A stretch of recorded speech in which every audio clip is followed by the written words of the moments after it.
Hello friends आज हम बात करेंगे कि पायरिया क्या है।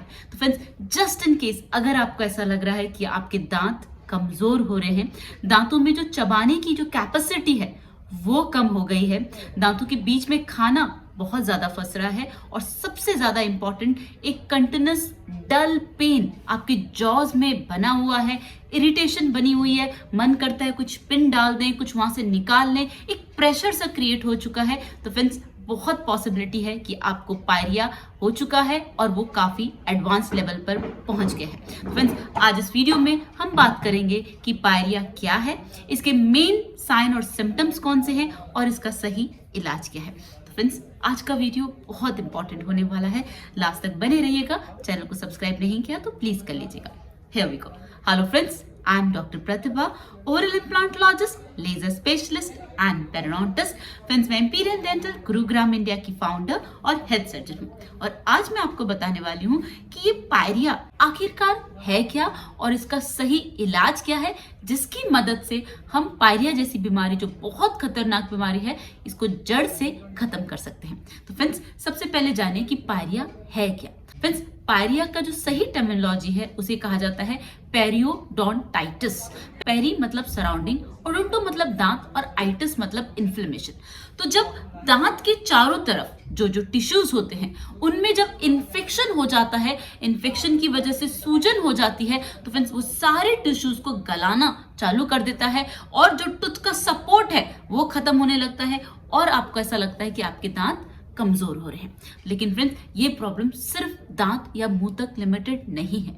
इसमें क्या होता है फ्रेंड्स, जब भी मुंह में इन्फेक्शन होगा और इन्फेक्शन टूथ सरफेस से, दांतों से गम्स में जाएगा, तो फ्रेंड्स वो इन्फेक्शन ना केवल गम्स तक रहता है, वो पूरी बॉडी में ब्लड सर्कुलेशन के थ्रू मर्ज हो जाता है।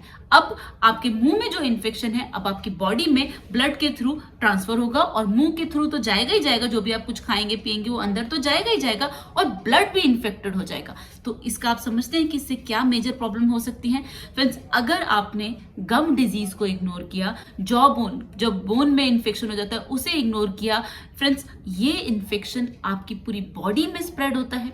इसकी वजह से heart disease, brain stroke, lung infection, cancer, pregnancy complication and what not. Friends, बहुत सारी खतरनाक बीमारियां सिर्फ एक मुंह के इन्फेक्शन से हो जाती हैं। आपको पता भी नहीं चलता है कि मुंह का infection over the period of time आपकी पूरी बॉडी में फैल गया है। कैंसर एक कॉमन इन्फेक्शन है जो मसूड़ों के इन्फेक्शन से और जॉ बोन के इन्फेक्शन से पूरी बॉडी में ब्लड सर्कुलेशन के थ्रू ट्रेवल होता है, ट्रांसफर होता है और उसकी वजह से मल्टीपल ऑर्गन फेल होते हैं। सो मेनी केसेस हमारे द्वारा ट्रीट करे गए हैं और हमने देखा है कि जैसे ही हम मुंह से इन्फेक्शन निकाल देते हैं, माउथ को एकदम हेल्दी बना देते हैं, फ्रेंड्स पेशेंट की जो कैंसर का ट्रीटमेंट है उसमें एकदम सडन चेंज आने लगता है और कुछ ही समय में वो बिल्कुल हेल्दी हो जाते हैं। आप इन पिक्चर्स को देख सकते हैं और देख सकते हैं कि कैसे सही इलाज आपको एक नया जीवन दे सकता है। तो फ्रेंड्स, बिल्कुल भी मत इग्नोर कीजिए अगर आपके मुंह में ये मेजर इनिशियल साइन और सिम्टम दिख रहे हैं। सबसे पहले,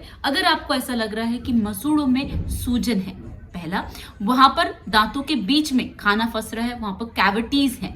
तीसरा, मसूड़ों में से ब्लड आ रहा है और आपको ऐसा लग रहा है कि मसूड़े आपके जो दांत हैं उसको छोड़ रहे हैं, नीचे आ रहे हैं, इसे गम्स रिसेशन कहा जाता है। ऑलराइट फ्रेंड्स, ये इनिशियल साइन और सिम्टम्स हैं। अगर आपने इसे इग्नोर किया तो इन्फेक्शन गम्स से अब जॉ बोन में जाना चालू करता है। तो जैसे गम से इन्फेक्शन आपके जॉ बोन में जाएगा तो आपको पहले तो इतना समझना चाहिए कि गम्स हमारे हेल्दी किस कलर के होते हैं, पिंक कलर के। गम्स में इन्फेक्शन होगा तो वो रेड कलर के हो जाएंगे, तो कोरल पिंक से रेड कलर के। गम्स हमेशा टाइटली कवर करते हैं टूथ सरफेस को, इन्फेक्शन होगा तो स्वेलिंग दिखेगी।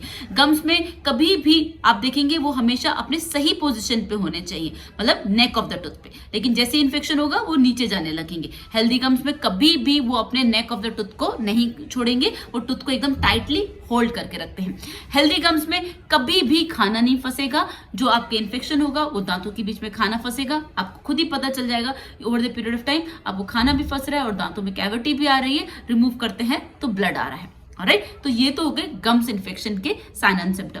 जॉ बोन में इन्फेक्शन होगा या दैट मीन्स गम से अब इन्फेक्शन जॉ बोन तक जा चुका है, तब आपको क्या क्या दिखेगा? सबसे पहले आपको लगेगा कि जो आपके दांत हैं वो कमजोर हो रहे हैं। क्यों कमजोर हो रहे हैं? क्योंकि गम से इन्फेक्शन जाएगा जॉ बोन में, जॉ बोन आपकी गलेगी, जैसी आपकी हड्डी गलेगी टूथ का सपोर्ट कम होता चला जाएगा, जैसे जैसे टूथ का सपोर्ट कम होगा दांत अपने हिलने लगेगी। ऑलराइट, नाउ सेकेंड प्रॉब्लम आएगी फिर जो वो इन्फेक्शन है ना वो ऊज आउट होगा पस की तरह। तो जो अंदर ही अंदर हड्डी गल रही है, खाना फंस रहा है, अब वो पस के फॉर्म में बाहर आएगा। तो आप जैसे दबाएंगे तो आपको ऐसा लगेगा कि अंदर से कुछ निकल रहा है, और इसके साथ साथ आपको कंटिन्यूस ग्नोइंग, डल, एक, इसका कभी भी पेन बहुत शार्प नहीं होता, बहुत लेटर स्टेज में शार्प पेन होगा।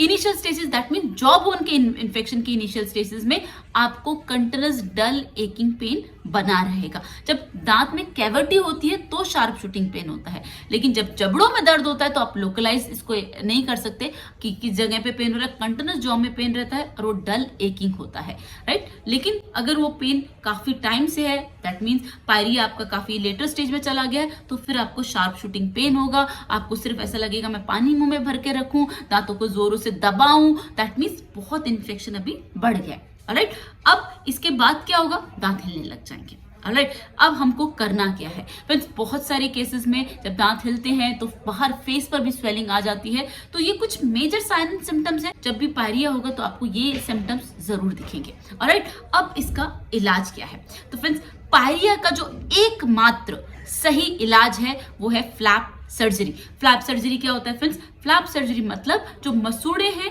जो दांत हैं और जो जॉ बोन है, उधर से 100% इन्फेक्शन को निकालना। इसके अलावा इसका कोई और इलाज नहीं है। पायरिया का इलाज सिर्फ इतना है कि उस इन्फेक्शन को आप जड़ से हटाइए, चाहे वो टूथ सरफेस पे हो, गम्स में से हो, बोन में हो। जब आप इन्फेक्शन को पूरी तरह से हटा देते हैं, उसके बाद इस इन्फेक्शन की वजह से जो जो लॉस हुआ है, जैसे कि गम लॉस हुआ है कि मसूड़े आपके नीचे जा रहे हैं, बोन लॉस हुआ है, जो हड्डी आपकी गल गई है, उसको रीजनरेट मतलब दोबारा से जनरेट किया जाता है। वो कैसे करेंगे फ्रेंड्स? जो बोन लॉस हुआ है उसको हम रीजनरेट करते हैं बोन ग्राफ्टिंग के थ्रू, और जो सॉफ्ट टिश्यू लॉस हुआ है फ्रेंड्स, या तो हम उसको कोरोनरी एडवांस फ्लैप मतलब गम्स को ऊपर पुल कर देते हैं, या फिर वहां पर कनेक्टिव टिश्यू या फिर फ्री जिंजाइवल ग्राफ्ट सर्जरी वो करते हैं। तो इन दोनों की मदद से आपके गम्स वापस नेक ऑफ द टूथ पे चले जाते हैं, और जो बोन लॉस हुआ है वो रीजनरेट नेचुरली भी होता है, और हम ऊपर से ग्राफ्टिंग भी कर देते हैं, तो दांत का जो सपोर्ट है वो दोबारा से मिल जाता है। इसके साथ साथ ही अगर दांत हिल रहे होते हैं और हमें ऐसा लगता है कि ये ग्रेड 2 है, तो मतलब ग्रेड 1 मतलब नॉर्मल हिल रहे हैं, तो वो तो आपकी सर्जरी के बाद ही ठीक हो जाता है। जैसे आपकी टिश्यू हील्ड होते हैं वैसे ही आपकी ग्रेड 1 मोबिलिटी ठीक हो जाती है।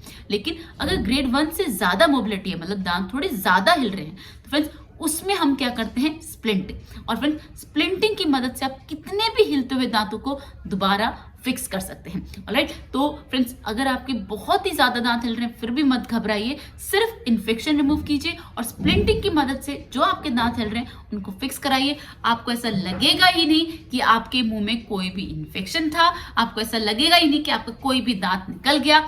आपको आपके सारे दांत, आपका हेल्दी माउथ और आपकी ब्यूटीफुल स्माइल तीनों ही वापस मिलती हैं। तो फ्रेंड्स ये एकमात्र इलाज है जिसकी मदद से हम पायरिया को जड़ से खत्म करते हैं और पूरे बॉडी में इन्फेक्शन को स्प्रेड होने से रोकते हैं। तो फ्रेंड्स अगर पायरिया से रिलेटेड कोई और डाउट है तो मुझसे कमेंट सेक्शन में पूछ सकते हैं। वीडियो में कोई भी डाउट लगा तो भी पूछ सकते हैं। चैनल को सब्सक्राइब नहीं किया तो प्लीज कर लीजिएगा। See you in the next video. Thank you so much. Don't forget to flaunt your beautiful smile, and that makes you so beautiful.